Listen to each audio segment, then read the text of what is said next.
They brought her to the iron cage at dusk, when the sky was the color of drying blood and the last light touched the earth like a warning. The villagers walked in a tight circle around her, avoiding her eyes as though even a glance could bring misfortune. They said she carried a curse in her veins, something old and dangerous, something that no healer could name. They said her presence brought sickness to the crops, stirred animals into fear and twisted dreams into nightmares. No one asked if she felt the same terror. No one wondered if she understood what they were doing to her. They only clung to their fear as if it were truth. The cage had been waiting for her long before she was born. It stood at the far edge of the village, half sunken into the earth, wrapped in vines that refused to grow over the bars. The iron was thick, blackened, heavy as if each bar carried a history of captured spirits. Children were warned not to play near it. Women avoided walking past it alone. Men spoke of it only in whispers. It was said that an ancient blacksmith had forged the cage from iron taken from a fallen meteor, metal that had never touched human hands until he shaped it. According to legend, even spirits shuddered at its touch. "Nothing breaks these bars," the first elder had once told the village. Not man, not beast, not even a restless soul. Her family believed that. Believed it so deeply that when strange things began happening around her, lights flickering, winds rising without warning, shadows moving when she didn't, the cage became their answer. They were terrified of what she might become. And so they chose to lock her away rather than understand her. She didn't fight them when they brought her there. Her wrists were bound, but she did not struggle. She walked barefoot on the dry earth, feeling each stone press into her skin like a reminder of the path she could not turn back from. Her mother followed behind, her face pale and streaked with tears she tried to hide. Her father walked ahead, shoulders stiff, pretending this decision had not torn his soul apart. And the others, the neighbors, the elders, the frightened villagers, surrounded her like guards escorting a monster. When they reached the cage, the iron door groaned open, the sound deep and hollow, like the exhale of something ancient waking from sleep. She paused at the entrance, peering inside. The floor was hard-packed dirt. The walls were cold, glistening faintly as if the metal sweated under the weight of unseen pressure. A strange hum filled the air, a vibration she felt in her bones rather than heard with her ears. It welcomed her and rejected her at the same time. The elder holding the key gestured for her to step inside. She did. The moment her foot crossed the threshold, a chill raced up her spine, as though she had walked into the shadow of a storm. She inhaled sharply but said nothing. Behind her, she sensed the villagers step back, all at once, as if she had become larger and more threatening than before. Her mother rushed forward, gripping the bars between them. "Forgive us," she whispered through the iron. "One day you will understand." But even as she said it, her eyes were filled with doubt. Her father stood at her side, refusing to meet his daughter's gaze, too ashamed to witness what he had helped decide. The elder pushed the door closed with trembling hands. The iron fell into place with a weighty thud. Then came the turning of the key, a slow, scraping twist that sealed her fate. The sound echoed across the clearing, carried by the rising wind like a cruel lullaby. When the villagers turned to leave, some walked quickly, eager to put distance between themselves and the accused girl.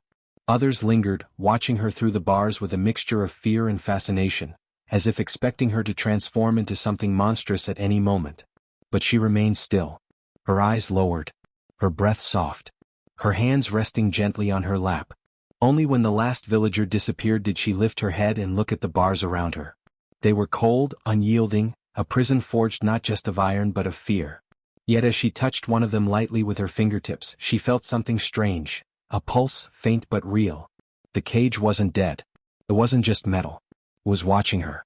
And deep within its ancient iron, something stirred in response. "You said." The darkness was absolute, pressing against her skin like wet cloth, filling every corner of the iron cage where she had been confined for what felt like endless days. Outside, the village continued its ordinary routines, the laughter of children, the clatter of pots, the occasional call of someone passing by, but none of it reached her ears now. Inside, there was only silence, but a silence so thick it seemed to hum with its own presence. She sat cross-legged on the cold floor, feeling the chill seep into her bones. The iron bars loomed around her, heavy and immovable, or so they seemed. Her hands rested on her knees, fingers trembling slightly, but her mind was sharper than ever. She had felt fear before, yes, but tonight it was accompanied by something new. Awareness. Something whispered through the darkness, stirring in ways she could not yet define. It began subtly. A soft rustling at the edge of her vision, a flicker of movement that vanished when she turned her head. The shadows deepened and shifted, coalescing into shapes that were neither threatening nor entirely familiar. She blinked, trying to focus, and then she heard it, her name. Not spoken aloud, not carried by the wind from outside, but drawn from the very shadows themselves. Nalia. The whisper was gentle, melodic, like the echo of a lullaby half forgotten. She shivered, unsure whether to fear or to embrace it. It was not malevolent. It carried warmth, a strange comfort that filled the empty space of her confinement. She closed her eyes, leaning back against the bars, and let herself listen. Nalia, the voice spoke again, insistent but calm. It seemed to breathe with her, to match her heartbeat, to respond to the tremor in her chest. You are not alone. We are with you. Her breath caught in her throat.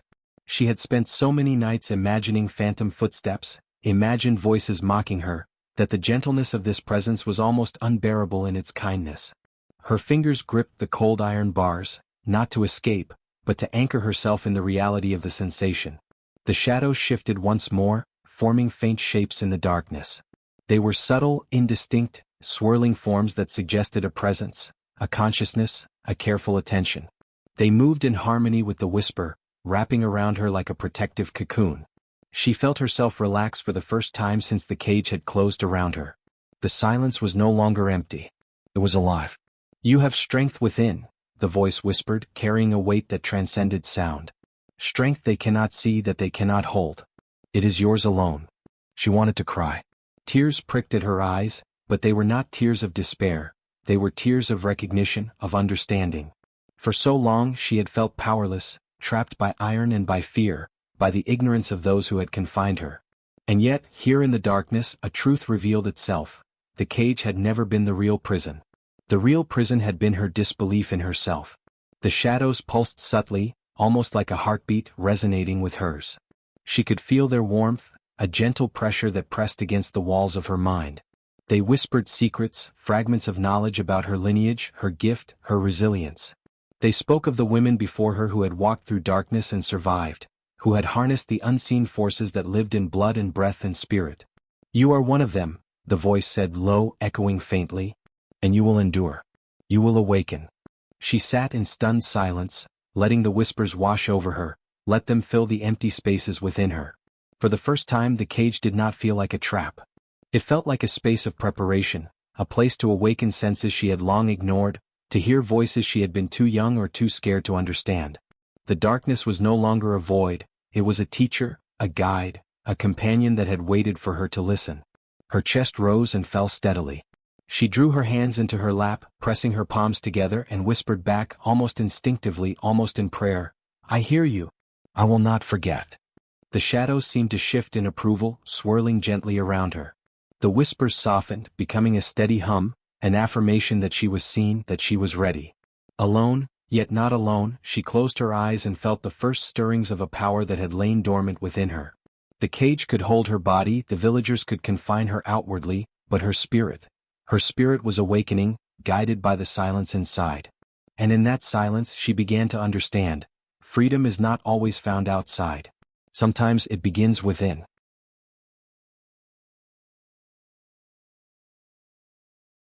The night settled over the village like a heavy cloth, muffling every sound except the occasional crackle of distant fires.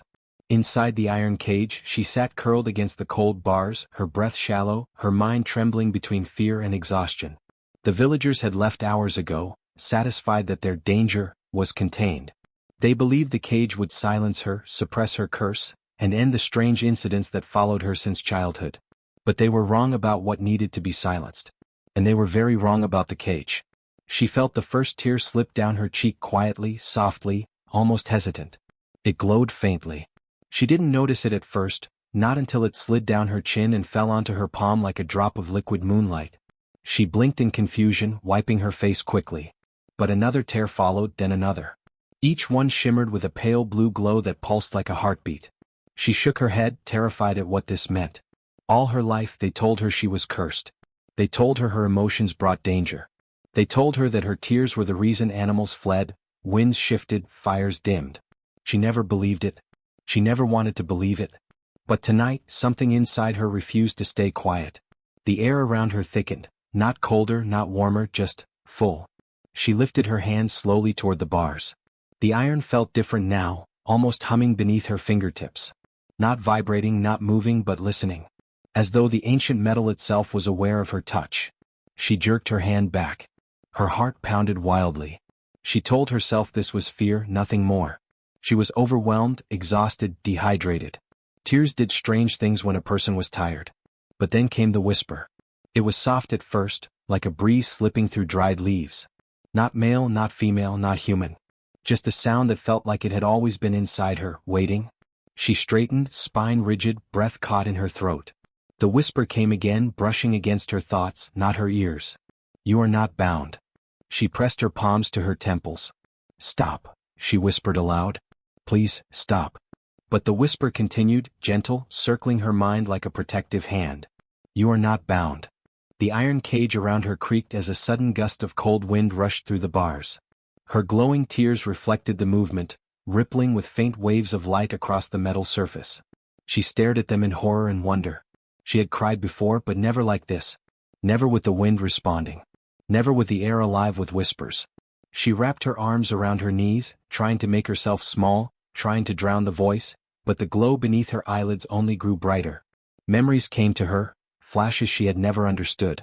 The day lightning struck a tree beside her but left her untouched.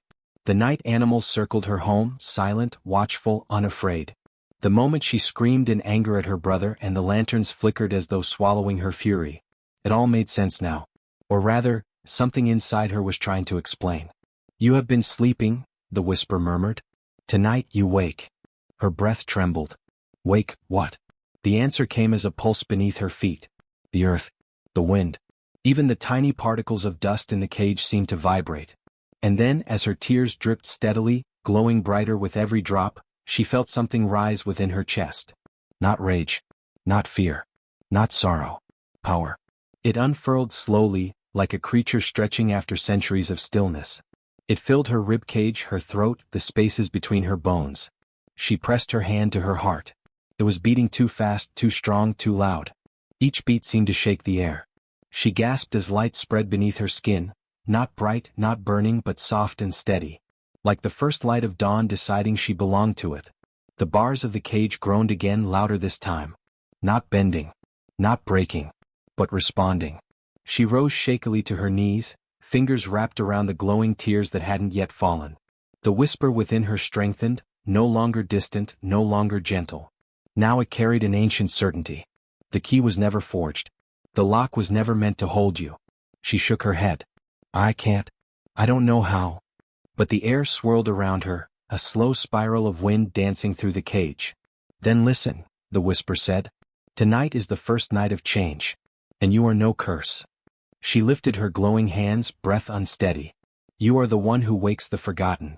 The wind answered her tears. And the cage, once silent and eternal, shivered. The second night came quietly, the way a predator enters a clearing, silent, unannounced, but undeniably present. The village slept with torches dimmed and doors barred, certain their problem was safely trapped in cold iron. No one dared come near the cage after sunset. Even the guards assigned to watch her pretended not to hear the strange winds that rose around her or see the faint glow that pulsed like a heartbeat from within the bars. But someone else came. Not someone, something. It arrived without footsteps, without rustling leaves, without shifting air. One moment the night was empty, the next, a shape hovered beside the cage as if it had always been there. It had no solid form, only a silhouette woven from silver dusk and pale light.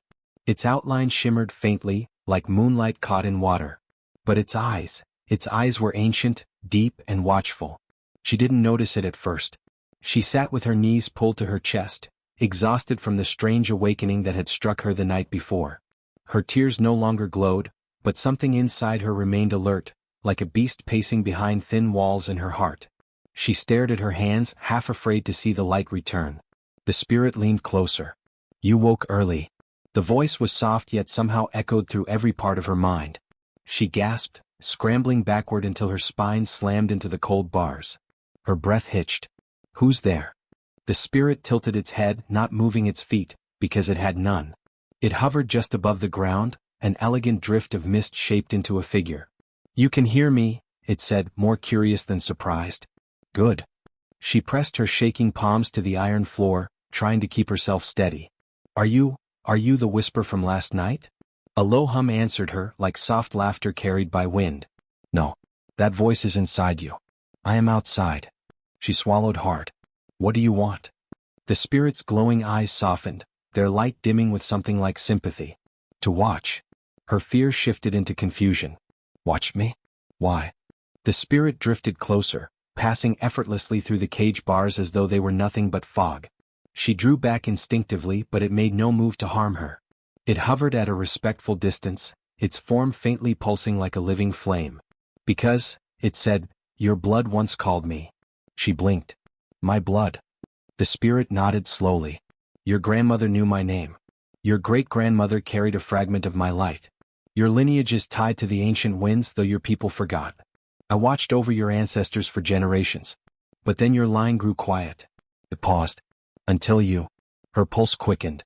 I don't understand. My family doesn't, we don't have magic. The spirit gave her a long, searching look. Your mother hid what she feared. Your father denied what he could not control. And your village punished what they could not explain. A cold heaviness settled in her chest. So this wasn't an accident. It wasn't a curse randomly placed on her. Something had been waiting, watching, following her bloodline. She whispered, Are you here to save me? No, the spirit's answer was gentle but final. You must save yourself. I cannot break the cage. She dropped her gaze, shame burning her throat. I don't know how. Last night, something happened, but I don't know what it means. The spirit lowered itself, hovering only inches from the iron floor. For a moment, it seemed almost human, kneeling, patient, ancient. That cage, it said softly, is forged from iron that resists all magic. Even mine. Even yours. But it cannot resist truth. She frowned. Truth? Yes. Something made you awaken last night. Something you finally allowed yourself to feel. Its voice lowered. What was it? She sucked in a breath. She didn't want to remember. The fear, the betrayal, the belief that she would die alone in this cage. The knowledge that the people she trusted, the same people who raised her, would rather imprison her than understand her. I felt, she swallowed hard. I felt like I didn't belong. Like the world didn't want me. Ah, the spirit whispered, its form flickering softly. And so the world answered. She looked up sharply. Answered. Your tears called the wind. Your fear stirred the earth. Your loneliness woke the sleeping light in your blood. That awakening is only the beginning. She felt warmth blooming in her chest again, small, trembling but growing. But why watch me? She asked quietly. Why care? The spirit's glow brightened, haloing the cage in silver light. Because your blood bears an old promise. And because the night you were born, the winds carried your name to me. It paused, its voice lowering to a whisper that trembled like a prophecy. You are the last of your line. And I will not let the world lose you.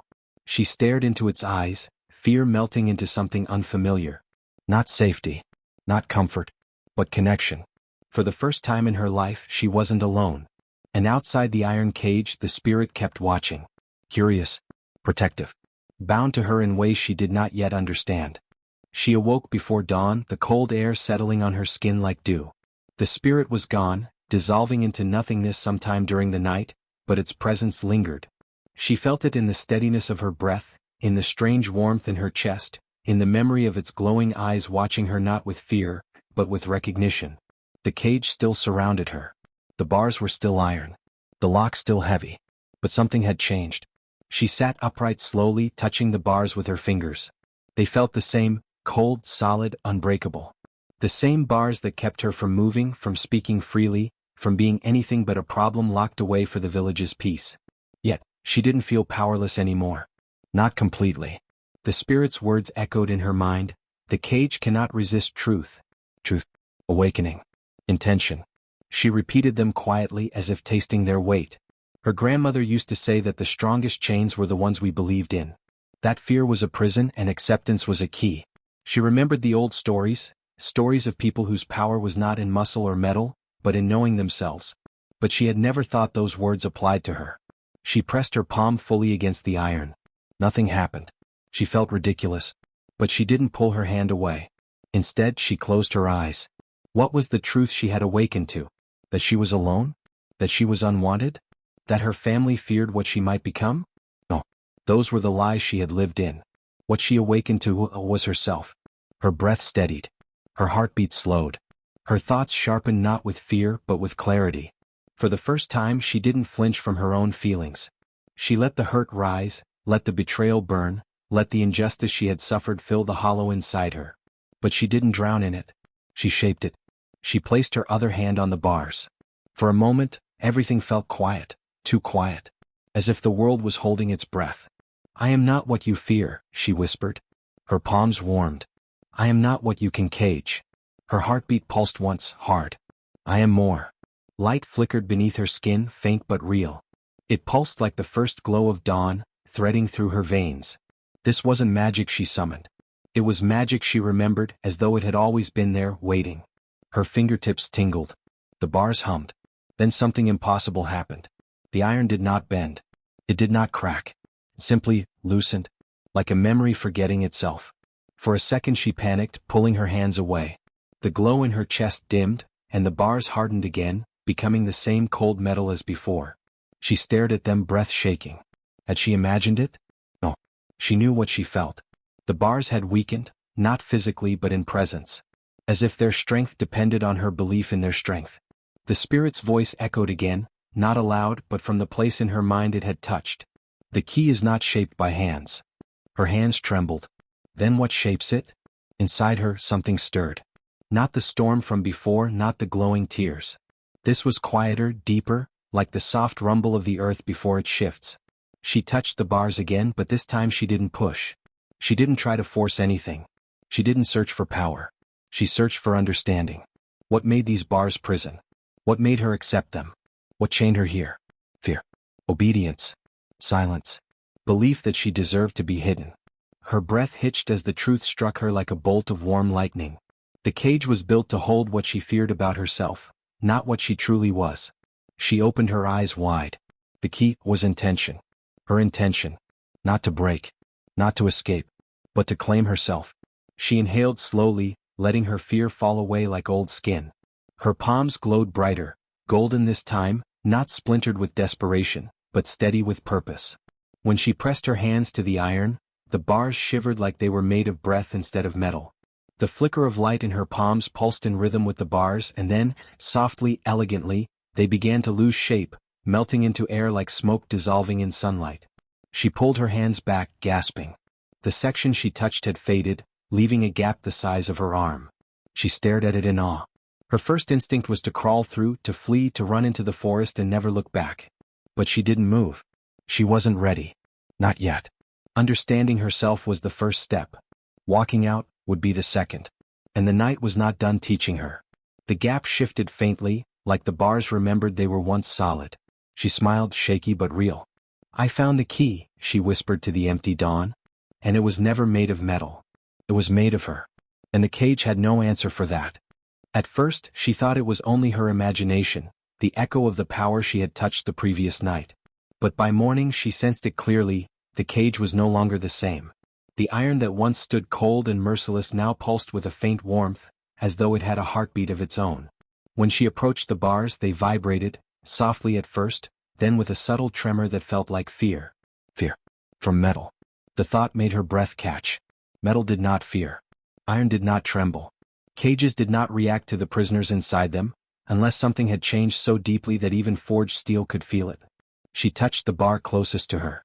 Instead of the familiar biting cold, she felt a reluctant warmth, like the heat of a living creature withdrawing from her touch. The iron shivered, a pulse running through it as though rejecting her presence rather than containing it. She pulled her hand back and watched the bars stiffen with a defensive groan. The cage was afraid of her. A breeze drifted through the clearing, carrying the scent of smoke from the village fires. Soon she heard footsteps, several people coming her way. She knew the morning inspection was routine. They came every day to make sure she was still inside, still powerless, still harmless. Today would not be like the others. 3 villagers appeared, 2 carrying spears, 1 with a ring of keys. Their faces were the same masks of cold duty she had seen all her life, fear disguised as authority. They walked toward the cage without even glancing at her, as if she were an object instead of a person. But when the keyholder reached for the lock, everything changed. The moment his fingers brushed the metal, the bar jerked violently, like a living snake recoiling from fire. The man yelped and stumbled back, nearly dropping the keys. The two guards froze, eyes widening. What was that?" one whispered.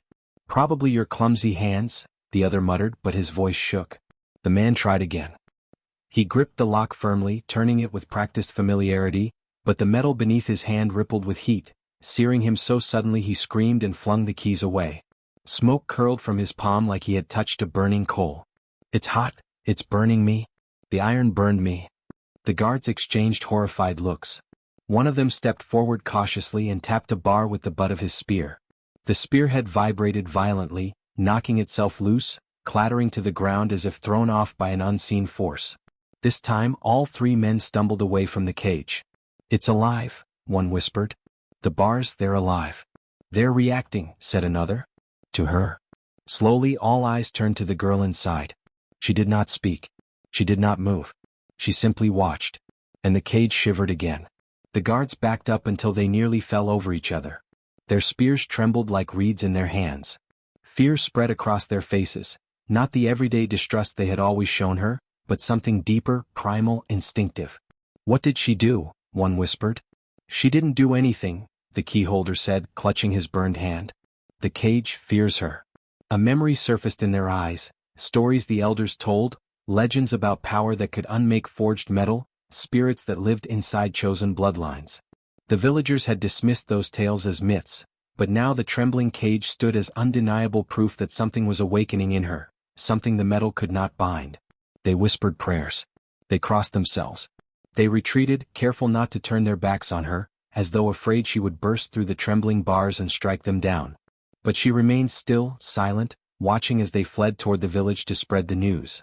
When they were gone, she reached out again, pressing her fingers to the same bar. This time the iron did not burn her. It did not resist her. It softened, warming like a breath against her skin, the tremble now gentle, almost reverent. She closed her eyes and felt the cage's fear melt into something stranger, something closer to submission. The cage had been built to contain danger. But she was no longer the danger inside it. She was the force it bowed to. She leaned her forehead lightly against the warm iron, breathing slowly. The villagers believed they had captured a threat to their safety. They had forged an iron cage to restrain what they feared. They had never imagined the cage itself would fear her more than they ever had. And as she stood there, the bars humming softly beneath her touch, she understood one thing with crystal clarity. The prison could no longer hold the prisoner. But the prisoner was not yet ready to leave. Not until she understood the full extent of the power growing inside her. The cage trembled again, a silent acknowledgement. Knew. And soon the village would know too. She had always believed her imprisonment was punishment. From the first day the iron bars clanged closed behind her, she thought she had been locked away because she was dangerous, cursed, or unworthy of freedom. Every whispered accusation from her family, every suspicious glance from the villagers, had reinforced that belief. She had tried to be small, to be quiet, to do nothing that would attract notice, but the cage never loosened. It never forgave.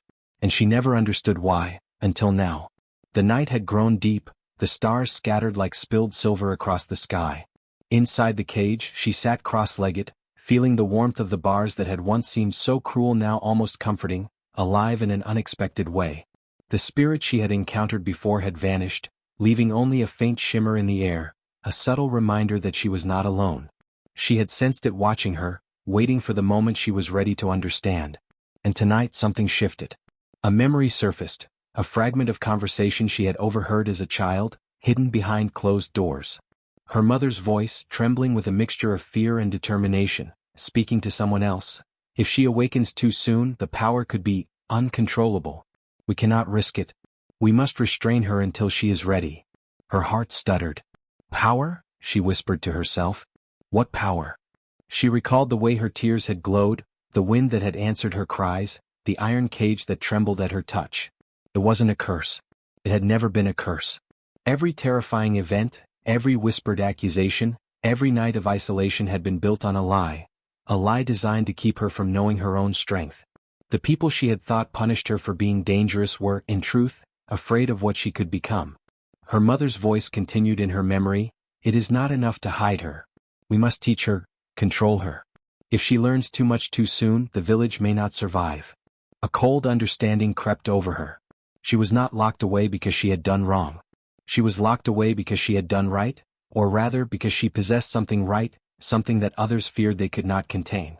Her bloodline carried a gift, one that had been celebrated in whispers and hidden behind ritual, one that could shift elements, stir spirits, and awaken forces beyond ordinary understanding.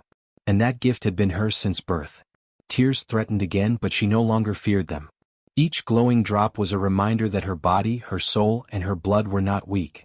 They were potent, alive, and fiercely aware of the world. She had been confined not to punish but to protect, and to control. The revelation burned in her mind like a fire she had never been allowed to touch. Her family had acted out of fear. Not malice. Not hate. But fear. And fear, she realized, could be as suffocating as any cage. She pressed her hand against the bars, feeling the familiar hum that had become almost like a heartbeat between her and the iron. The cage had resisted her before. Now it seemed to understand her.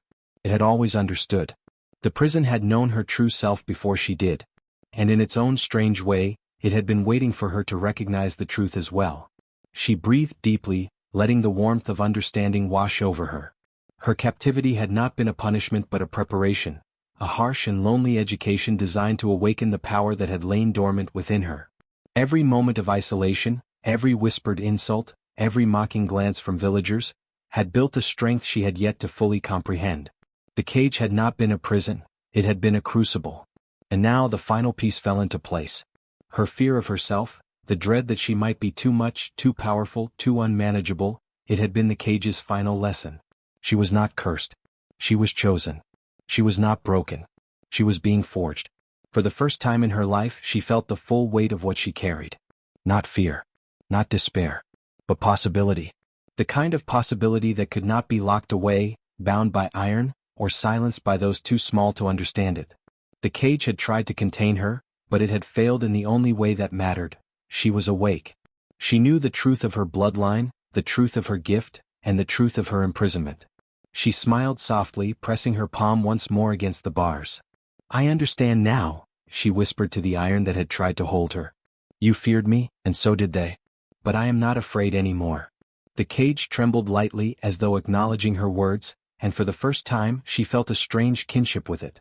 Both had feared the unknown. Both had waited for her awakening. And both now knew she was ready. She would no longer be a prisoner of ignorance. She would no longer be caged by fear. Her gift, her blood, her spirit, they were hers and she would claim them fully whatever the cost.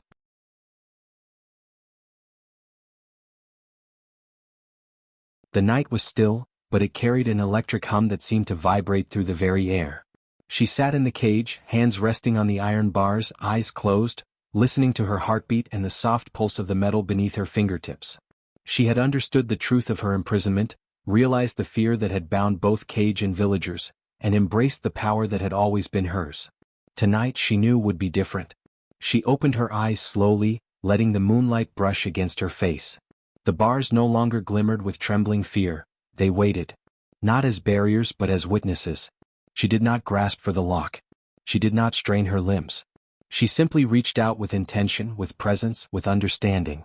The iron vibrated faintly under her touch, warm, almost alive. It did not resist. It did not challenge. It recognized her, not as a prisoner, not as a threat, but as its master. She exhaled, and the cage seemed to sigh along with her. She shifted slightly, leaning forward, letting the knowledge settle into her bones. The cage had been forged to contain, to resist, to hold down what it feared. But now she realized that what binds a cage is not always the strength of its bars. It is the belief that one must be bound. She no longer believed. Her hands slid along the iron, feeling it ripple subtly like water. She drew her shoulders forward and tested the space between two bars. It was narrow, impossibly so, but she did not push. She let her understanding guide her. The metal parted. Not breaking, not bending, but yielding, as if acknowledging that it no longer had reason to resist. A gasp escaped her lips. The sensation was indescribable. She moved forward slowly, feeling the cool warmth of the iron slide past her skin, parting like mist around her form. With each step, the cage's rigidity softened, bending not under force but under recognition. She realized she was no longer fighting the cage. She was simply being herself, and the cage, in turn, had no reason to hold her. Her body slipped through the bars as easily as wind flows through trees. The cold, iron edges that had once threatened to bruise and burn her now caressed her fingertips, almost gentle, guiding her through rather than blocking. She felt a strange elation, a mix of fear and liberation but mostly wonder. The cage had never locked her away, it had simply awaited her readiness. And now she was ready. Once outside, she stood silently in the moonlit clearing, the cage behind her looming but harmless, a relic of what had been. The bars no longer shivered, no longer thrummed. They were still iron, still strong, but they had no hold over her. She breathed deeply, tasting the cool night air, letting the quiet triumph of freedom sink into every muscle, every nerve. The forest beyond the village beckoned. Shadows shifted in the pale moonlight, and the whispers of the spirit she had encountered before drifted through the trees, welcoming her. She did not run yet, not because she feared the cage but because she wanted to feel this moment fully. Each heartbeat, each pulse of wind, each flicker of starlight was a reminder. She had broken the cage without breaking the bars, without bending the metal, without demanding the impossible. She had only been herself, and that had been enough. Her shadow stretched long across the ground, and for the first time it moved in harmony with her. She noticed, almost with amusement, that the cage cast its own shadow beside hers, inert, still and empty, no longer a prison but a marker of triumph. The knowledge that she had accomplished the impossible, that she had passed the trial of fear and learned the secret of the key, filled her with a quiet, fierce pride. She knelt briefly on the grass, pressing her palms into the earth. It responded as she had never felt before, warm and receptive, thrumming with energy. It acknowledged her, welcomed her, and in that moment she understood that the world itself had shifted around her. The cage had feared her, but she had grown beyond fear. The metal yielded because she had mastered herself. She rose slowly, brushing the dew from her sleeves, and stepped fully into the night. The wind whispered through the trees, carrying with it the scent of distant storms, the promise of freedom, and the knowledge that nothing, no iron, no fear, no village, could ever bind her again. She had broken the cage not by force but by awakening. And in doing so, she had claimed something far greater than freedom. She had claimed her power. The cage remained behind, silent, inert, no longer a threat. She did not glance back. The night was hers, and she would step into it with every ounce of courage and understanding she had awakened. The night air shimmered with anticipation, thick and electric. She walked through the forest clearing, the ground still damp from early dew, each step cautious but deliberate. Her heart was steady now, no longer quickened by fear, but by the strange thrill of discovery. The cage behind her no longer loomed as a threat. It was a relic, a memory of what she had once been told she was, powerless. She paused in the center of the clearing, sensing a presence she had felt before, one that had lingered at the edge of her awareness. It stirred the hairs on her arms, ruffled the leaves overhead, and carried a soft, melodic hum that seemed older than the forest itself. The wind moved differently here, wrapping around her with intent, gentle but insistent. She knew without looking who it was, the spirit guardian. It appeared slowly, materializing from the shadows like mist drawn into form. Its shape was humanoid but undefined, a shifting silhouette of light and shadow, with eyes glowing like the first light of dawn. The air around it pulsed with a steady rhythm, a heartbeat synchronized to hers, as though it had been waiting for this moment for centuries. "You have awakened," the spirit spoke, its voice both distant and intimate, echoing directly in her mind rather than through sound. It was not frightening but commanding, with a resonance that stirred something deep within her soul.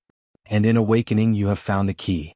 She swallowed hard, remembering the cage, the tremors of the iron, the nights of despair, and the power she had only begun to understand. "The key, it was me," she whispered, voice trembling slightly. The spirit inclined its head. "Not the you the cage believed. Not the body they tried to restrain. The key has always been your essence, your nature, your inheritance. The cage feared not what it could touch, but what it could not contain.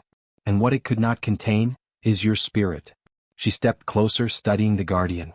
The form shifted with her movement, mirroring her posture, bending like a reflection yet distinct.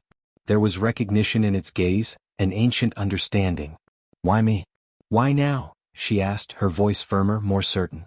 "Your lineage has carried this gift for generations," the spirit explained. "Women in your bloodline have always possessed it, though many were hidden, restrained, or silenced. It is not only a gift, it is responsibility. A protector of balance, a keeper of forces that cannot be tamed by fear or iron. And now the world calls for one to rise." She felt a pulse of warmth, spreading from her chest to her fingertips. Her tears, her cries, the glowing, the tremor of the cage, it all made sense. She had been tested, prepared, and awakened.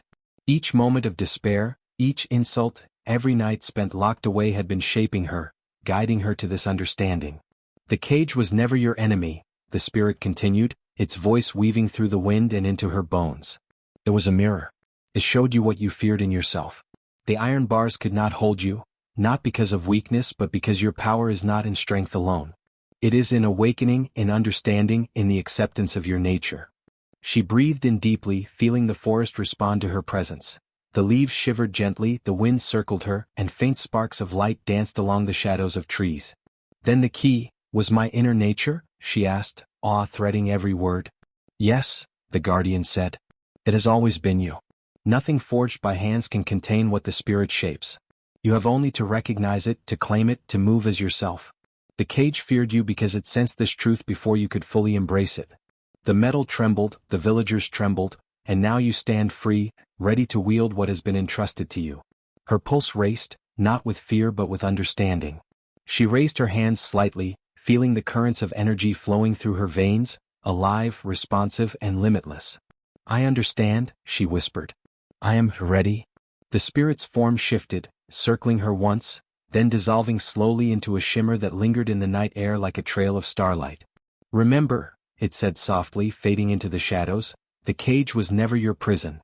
You were never bound. The key was always your nature. Guard it. Use it wisely.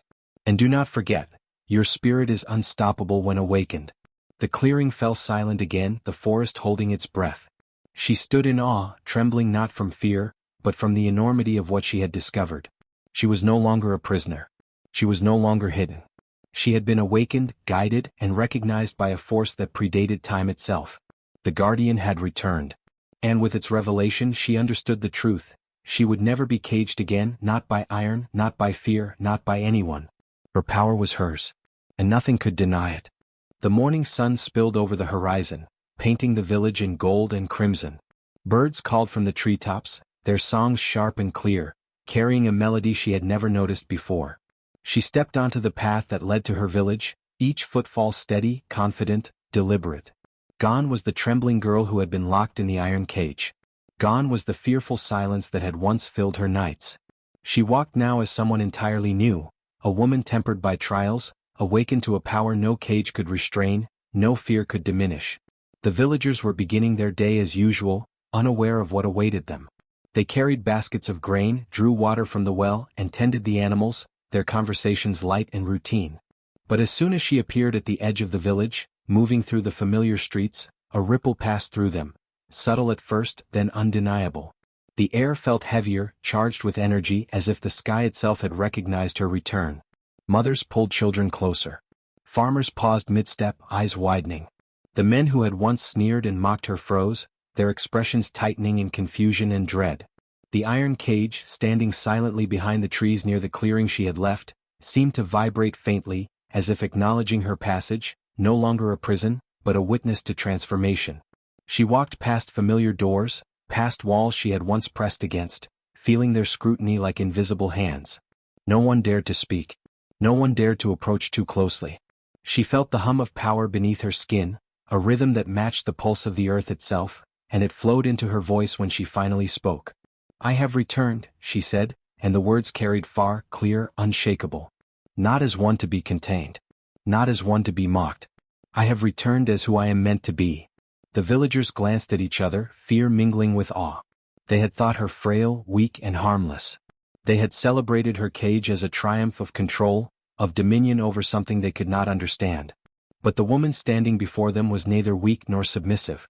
She was elemental, a force they had never learned to measure, a power that had grown in silence, away from their sight. Her eyes, bright with understanding, scanned the village square. Every face held a different expression, some disbelief, some fear, some reluctant respect. She did not need their approval nor their forgiveness. She needed only acknowledgement. And slowly, almost imperceptibly, it came. The air shifted. The wind rose gently, lifting loose papers and straw, moving in a rhythm that mirrored her heartbeat. It was subtle but unmistakable, a reminder of what she carried, of the power that had been feared, and of the freedom she had claimed. The iron cage behind her became more than a relic of imprisonment. It became a symbol. Its cold bars stood in the sunlight, gleaming faintly, reminding every villager that true freedom is not made by hands. No lock, no chain, no human fear could contain the essence of a spirit awakened, the inheritance of a bloodline, or the resolve of one who had embraced her destiny. Some stepped back, unable to meet her gaze. Others bowed their heads, the weight of their past arrogance settling on their shoulders.